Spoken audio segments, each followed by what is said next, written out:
What's up, everybody? News to know. Let's get into the clips. Bang! Oh my God, the things these people say right in front of your face. CIA.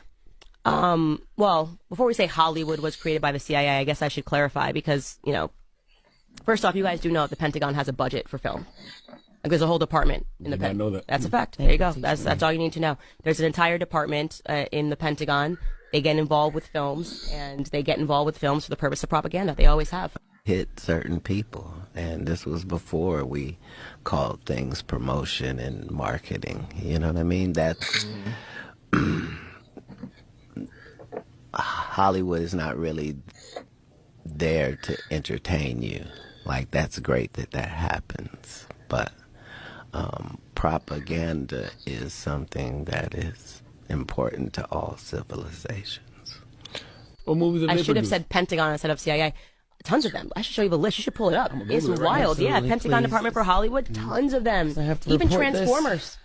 Even Transformers, because they're concerned about certain narratives. They get involved with World War films, how are we telling a story about history? Usually it's because we're lying about what we did or trying not to make Americans aware of the crimes against humanity that we Wow. commit overseas, Yeah, the Pentagon has funded some films. Black Hawk Down, Red Dawn, GoldenEye. The more you know. So now you understand your experience in theaters is what your government wants you to think. They want you to think that this is how things happen, and it's usually not at all how things have actually happened. 6 of the best movies made with help from the Department of Defense. This is military by the CIA. Well, before we say Hollywood was created by the CIA, I guess I should clarify because, first off, you guys do know the Pentagon has a budget for film. Like there's a whole department in the Did not know that. That's a fact. There you go. That's all you need to know. There's an entire department in the Pentagon. They get involved with films, and they get involved with films for the purpose of propaganda. They always have. Hit certain people, and this was before we called things promotion and marketing. You know what I mean? That's Hollywood is not really there to entertain you. Like, that's great that that happens, but propaganda is something that is important to all civilizations. What movies have I they should have produced? said Pentagon instead of CIA. Tons of them. I should show you the list. You should pull it up. It's Google it right wild. now. Yeah, Pentagon Department for Hollywood. Yeah, I don't know why they're double playing it, you guys. I don't trust her at one single bit. Candace Owen is part of the blue and white agenda, allegedly, for entertainment purposes only, for her entertainment purposes only. Of the crimes against humanity that we commit overseas, Yeah, the Pentagon has funded some films. Black Hawk Down. They're saying things in front of your face, but you got to pay attention to it. Remember this? Proposition. Well, how would you blokes like to make some real money? Well, and who do we have to, No, nothing like that. You see?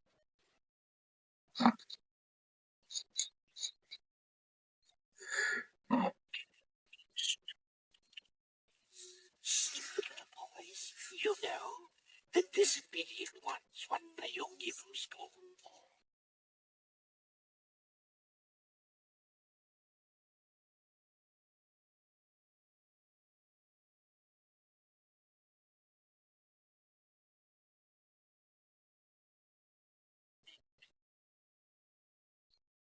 To Pleasure Island. Pleasure Island. Pleasure Island? But the law. Suppose they... No. There is no this. They never come back. As boys.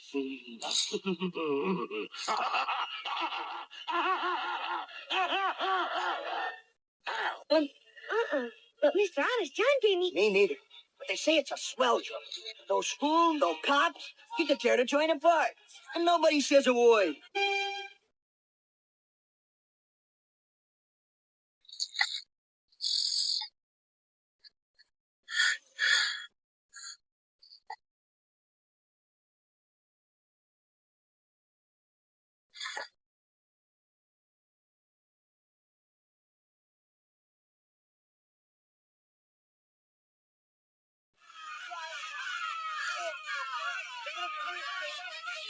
Boys, right here.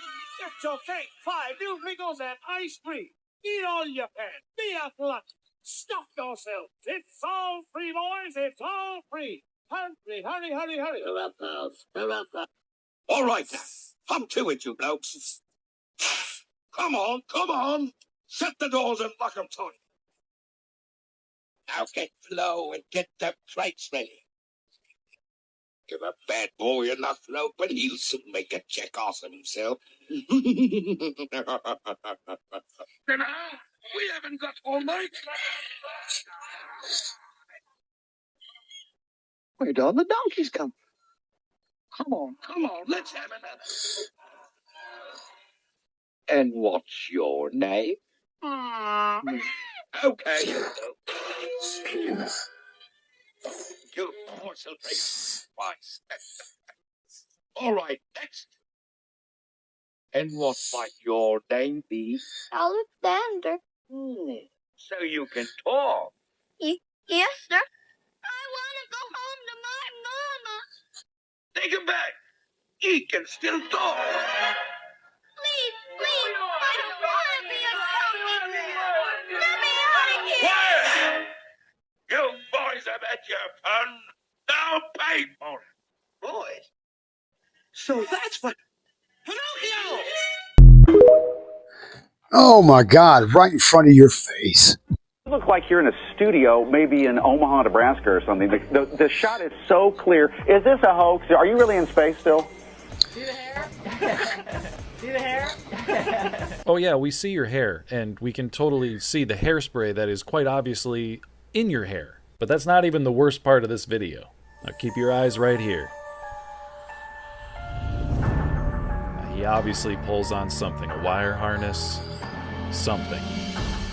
And then there's this guy who's handling something invisible and then putting it on the shelf where it's obviously supposed to go. And then there's this guy who's just casually floating back and forth just to show we're in space, in case you forgot. And then we have this guy here. It's the incredible disappearing astronaut. What just happened there?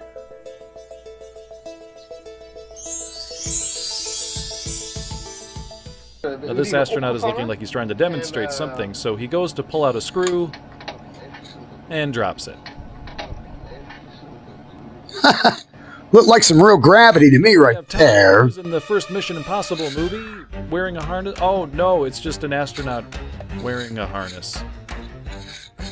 Check this one out. This dude totally gets his leg stuck. Look right there. Here, I had to show it again. Look at that. Now, we all know that they do actually train astronauts underwater to mimic what it's like to be in outer space. But in this next footage here, it's supposed to be a spacewalk, when you can clearly see in the reflection what looks to be a scuba diver taking the video.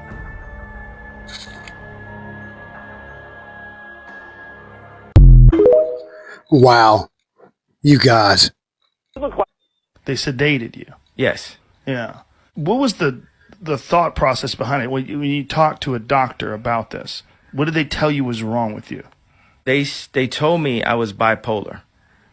And I remember going on TMZ and saying, you know, slavery is a choice. And they medicated me for saying that, for having that opinion and saying it out loud. But as I put those contracts up, I'm saying this is a choice. As I, you know...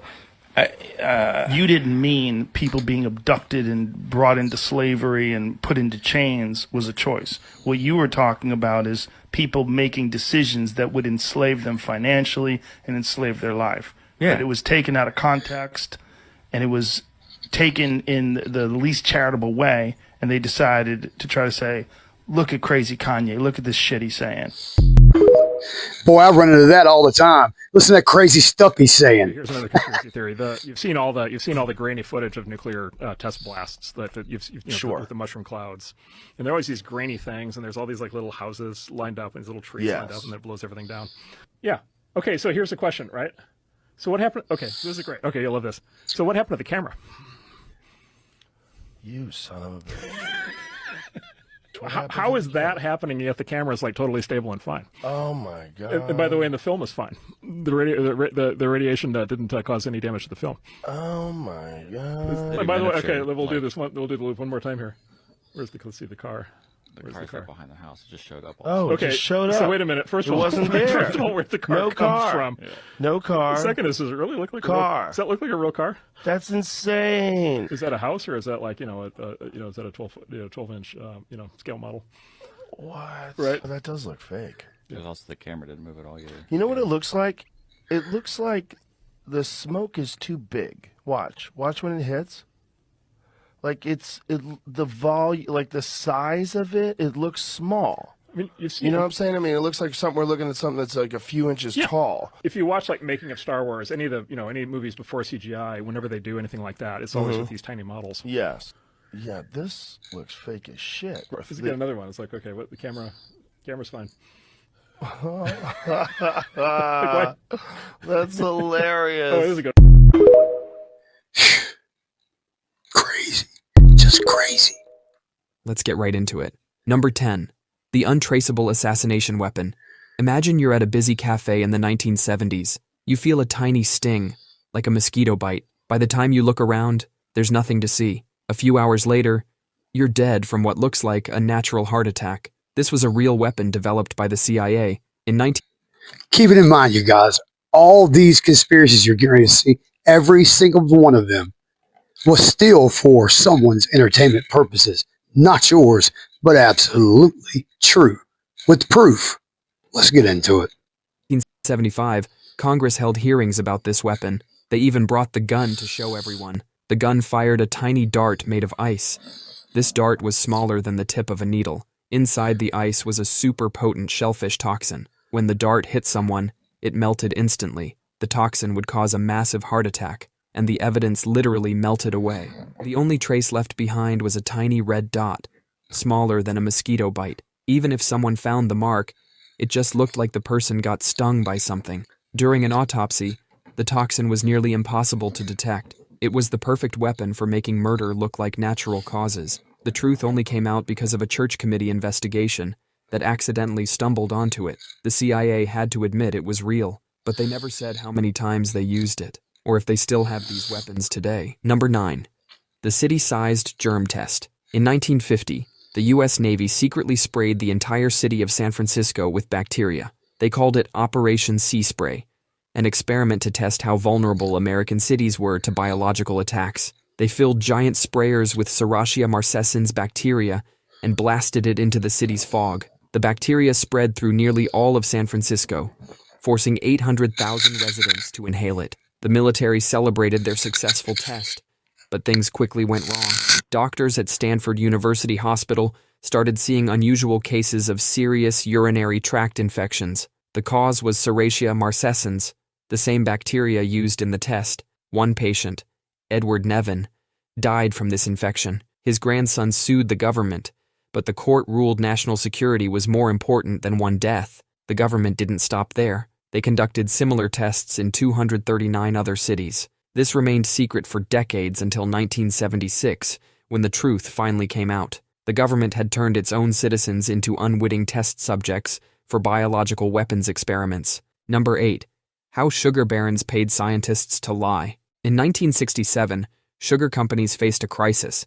Scientists were linking sugar to heart disease. Their product might become as controversial as cigarettes. The Sugar Research Foundation's solution was brilliantly evil. Pay scientists to blame something else. They gave 3 Harvard scientists $50,000 in today's money to write a paper. The mission was clear: blame fat for heart disease and clear sugar's name. The paper got published in the prestigious New England Journal of Medicine. Everyone became terrified of fat, while sugar walked free. No one knew about these secret payments for decades. Scientists didn't have to disclose their funding sources back then. This launched the fat-free craze of the 80s and 90s. Those fat-free cookies and cakes simply replaced fat with sugar. While people avoided butter like poison, they were loading up on sugar instead. The truth stayed hidden until 2016, when researchers discovered letters between the sugar industry and the Harvard scientists. But the damage was done. Generations had been misled about nutrition. Number 7. Project Acoustic Kitty. The CIA actually spent millions of dollars trying to turn ordinary house cats into walking, purring surveillance devices. They surgically implanted a microphone in the cat's ear canal, a radio transmitter at the base of its skull, and wove an antenna into its fur. They were creating the world's first cyborg cat. These spy cats were supposed to wander near Soviet embassies, eavesdrop on secret conversations, and transmit everything back to CIA handlers. Because who would suspect a cat of being a spy? But cats don't follow orders.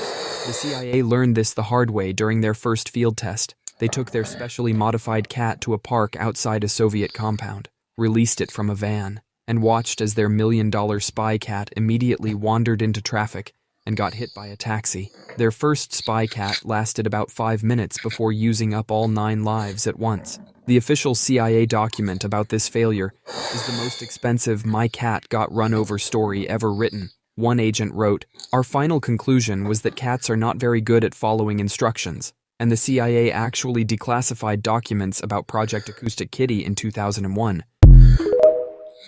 That's crazy. The things they've done and got away with are amazing to me. A lot of people mad, haven't you, Mr.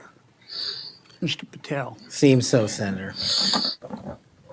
Think maybe you've made the right people mad? As my FBI agents, the BRIC agents, told me when I was running cases with them across this country and around the world, if you're not ticking off some people, you're not doing your job right. My colleague and friend Senator Durbin called you a conspiracy theorist. You remember that? I never get that. You were instrumental in revealing that the Trump-Russia election collusion hoax was a hoax, weren't you? Yes, sir. I was a lead investigator.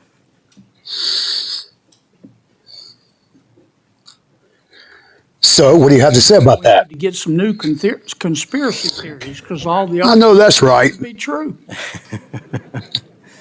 Facts matter, Senator. Yeah. I mean, conspiracy theorists are up something like 37-0. Oh, it's more than that. And they just laugh about it. But the truth's coming out. Don't you worry. The speech is already written, and we might just get hit with the biggest reveal of the century. According to a UK filmmaker, a Trump administration insider just told him that a full disclosure speech is planned for July 8th, 2026, where Donald Trump will reveal to the world that we humans are not alone, that aliens are real. The filmmaker Mark Christopher Lee, who's directed his own UFO documentaries like UFO Encounters of the Fifth Kind, claims he personally trusts his insider source, who has been extensively vetted for legitimacy, who says that Trump's speech has already been written, set for July 8th, the anniversary date of the Roswell UFO crash, where he will tell the world for the first time in history that extraterrestrials and UFOs are among us. Conspiracy theorists have been on an absolutely generational run lately, but given Trump's history of being the loose cannon that he is, it's highly possible this disclosure may come out even earlier, or maybe not at all now that this insider has leaked it to the world. It is interesting to know, however, that Steven Spielberg's next big film, Disclosure Day, which comes out just a month before on June 12, 2026, is also about exactly this, a global revelation of extraterrestrial life. Have the UFO transparency hearings, the Nazca mummies, and the normalization of alien sightings in the news over the past few years, and now this movie, all part of their plan to warm us up to quite possibly the biggest revelation in human history. It's coming, you guys, the big lie. This it'll be for already written, and we might for entertainment purposes only. Dangerous information that you know. Oh boy, they're going to hoax an alien threat, and it's all a lie. So and you're part of it. Last year, at the point where they've started on that plan, we have got to intercept this plan and stop it. Or if you think 9/11 and the Iraq War was a clusterfuck, this is going to be that 1,000 times worse. That there's a group of people who control this issue that are trying to provoke an interplanetary incident. So the next war, World War III, will be interplanetary. It's a serious group of nut jobs, and they have to and I'm part of it. This guy. This group started releasing stuff to the CNN and Washington Post and New York Times. Every bit of information they're putting out has the spin, it's a threat to the national security, our sovereignty has been invaded. It's the kind of brainwashing that's already started to try to convince the public there is an alien threat. Oh, that's definitely a threat coming for entertainment purposes only. Could you please give us your name? Jeffrey Epstein. You're going to like this. Sure that You have what's been described as an egg-shaped penis. Winky? Form, definite, and I'm going to give you the first warning, Mr. Cubans, that these types of questions are not only argumentative, but directed in a manner to embarrass Mr. Epstein. If you continue with this type of question, I will adjourn the deposition immediately. Sir, according to the police department's probable cause affidavit, one witness described your penis as oval-shaped and claimed when erect it was thick towards the bottom but was thin and small towards the head portion, and called it egg-shaped. Those are not my words, I apologize. But as Mr. Critton has stated, that this is I'm willing to continue. Hard-boiled Epstein. It's the ugliest nightmare born from the prettiest dream. Pay attention, you guys. It's everywhere. To get on the scene, and everyone's selling their souls. Everyone's selling everyone's saying they want, but they sleepwalking dead eyes closed. I put this in here so that you guys can see it's everywhere. It's on all the magazines. It's everywhere you look. This symbol, this symbol, this symbol, that symbol. It's all right in front of your face all the time for entertainment purposes only. Seems like the conspiracy theorists are batting 1,000 right now. Seems like the whole Balenciaga thing must be true. I mean, Epstein files. Seems like the whole Wayfair thing, true again. Seems like that whole thing was going on. Seems true again. It's crazy. You're out there bringing your kids to protest against ICE when you should be bringing your kids to make some of these people go to jail. Like, you should be calling on this administration to send people to jail for these Epstein files. How can you be clapping for these people in the Grammys when some of these people are on the Epstein files? And you're holding your kid at a protest for ICE. But you're okay with the pedophilia? You're just okay with it. Oh, absolutely. If you don't fight against it, you are for it. We're just on the right side of history, aren't we? Every single one of these poly-tricksters, global leaders, they don't give a damn about you. And these files prove they don't give a damn about your children either. Epstein was behind Pizzagate, and Pizzagate was real the whole time. It was all real. They're all in on it. Bill Gates and Epstein were in collusion to create the pandemic. The easiest way to defeat these clowns is to sit our asses down in a coordinated effort, and we don't do shit. And I mean, we don't do shit. We don't go to work. We don't do nothing. We don't pay no bills. We turn it off, and we get these puppets and these clowns, and we drag their asses out of there and let the trials begin for war crimes against humanity. And then we take over. We're just on the right side of history, aren't we? Every single one of these poly-tricksters, global... But nobody's going to do it. Nobody's going to stand up. What Einstein said was this: if you don't have anything out in space, that's a flat space. If you were to take a planet, a ball, whatever it is, a rocket ship, and roll it, it would make a straight line in that space-time. Watch it up on the screen. I roll it, and it makes a straight line. But, according to Einstein, if you go and have a star, that star will bend space-time in that extra dimension that you can't see. See, you can't see it bent up over there, but you can see it here.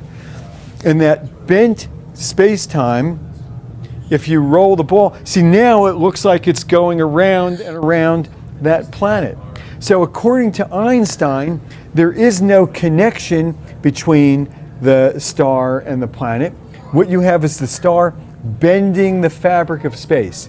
And this little fabric pulls on that, which pulls on that, which pulls on that, which pulls on that. There is no action at a distance. There's only this pulling on the stuff right next to it. And then when the ball goes around and around, it's because of that curvature going around. Here's another thing he said, was that if you have a heavier star, a more massive star, and put it in, it's going to curve space-time even more. So watch this. It really looks like a planet going around a star. But once again, it's not because there's any connection. It's because there is an extra dimension that you can't see out in space. The star curves that extra dimension of space-time, and that curved space-time is what causes it to go around. This is Einstein's general theory of relativity, and it is how he explained why planets go around stars. And that's your science lesson for today. What Einstein said. Matt and I are constantly talking about Malthusian theory. Malthusian theory, I know. I'm sure you are. It says it on one of the coffee cups I was given. You know, when I was at junior college, Chabot Junior College, we finished a history course, and the professor wrote up, you need to learn this word. He wrote up the word triage, which represented, I was told, the concept that eventually the world will have too many people in it in order to subsist on its own. And that stuck with me for a long time, and that's what Inferno is about.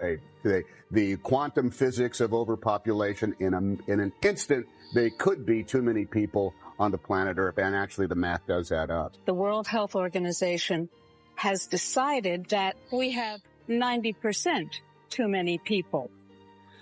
First, we've got population. The world today has 6.8 billion people. That's headed up to about 9 billion. Very short time, not today, not tomorrow, but very soon, we'll be facing compulsory vaccination under the mistaken term of voluntary vaccination. Now, if we do a really great job on new vaccines, healthcare, reproductive health services, we could lower that by perhaps 10 or 15%. One day, she said, you know, it's almost time What is this guy talking about? The greatest risk of global catastrophe doesn't look like this. Instead, it looks like this. I mean, and we're taking things that are, genetically modified organisms, and we're injecting them in little kids' arms. We just shoot them right into the vein. These shots they're going to give us? It's in some of them, but the U.S. government has a trick up their sleeve. Then from what you're saying is that it may be that there needs to be some compromise in some of the safety measures that would normally be expected to create a vaccine because time is so crucial.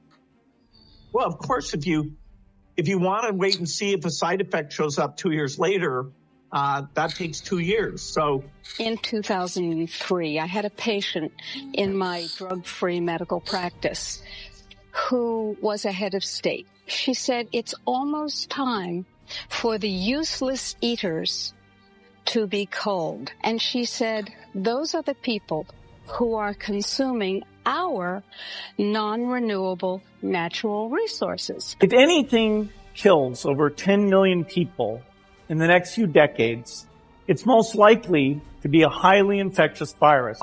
When we raise our voices, every single time they step back. We, we'll have to prepare for the next one. That, I'd say is, will get attention this time. I think it's funny. He was looking for Epstein to Constantly talking. to give him some type of antibiotic, because imagine this, the guy who created Windows ended up getting a virus. And that was for entertainment purposes only. All right, you guys, let's keep going right here, right now. Oh, sorry about that. Let's continue. The world is a business, Mr. Beale. It has been since man crawled out of the slime. And our children will live, Mr. Beale, to see that perfect world in which there's no war or famine, oppression or brutality. One vast and ecumenical holding for whom all men will work to serve a common profit, in which all men will hold a share of stock, all necessities provided, all anxieties tranquilized, all boredom amused.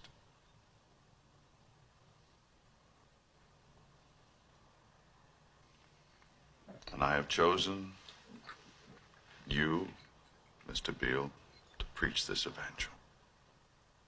Why me? Because you're on television, dummy. 60 million people watch you every night of the week, Monday through Friday. I have seen the face of God. You just might be right, Mr. B. The world is a business. Very, very true. The theory about the Looney Tunes, you know, the Wile E. Coyote and what's his name? The Roadrunner. Yeah, the So Roadrunner. the Roadrunner and the Wile E. Coyote. There's a theory. What is it? That they're in purgatory. Purgatory. But all they do is run around. That they're actually in hell. Okay. So think about it, right? Every single time Wile E. Coyote gets close to killing the Roadrunner, what happens to him?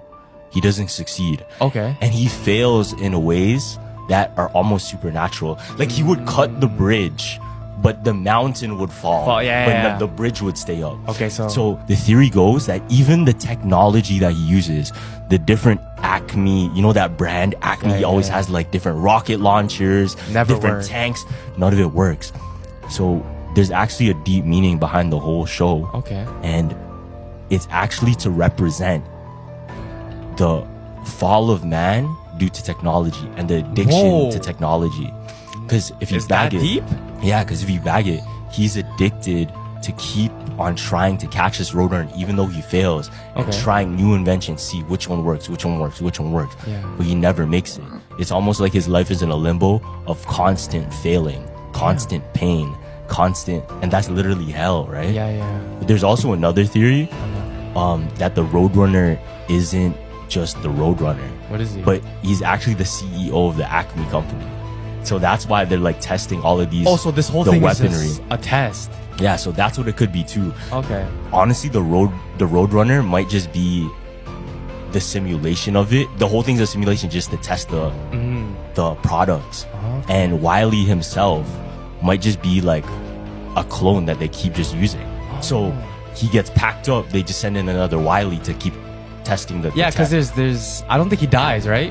Because even though the mountain follows him, there's gonna be another episode. There's another Wiley, right? There's a theory about there's a theory. Thanks for tuning in. News to know right here. I'm Mr. X. We'll see you later.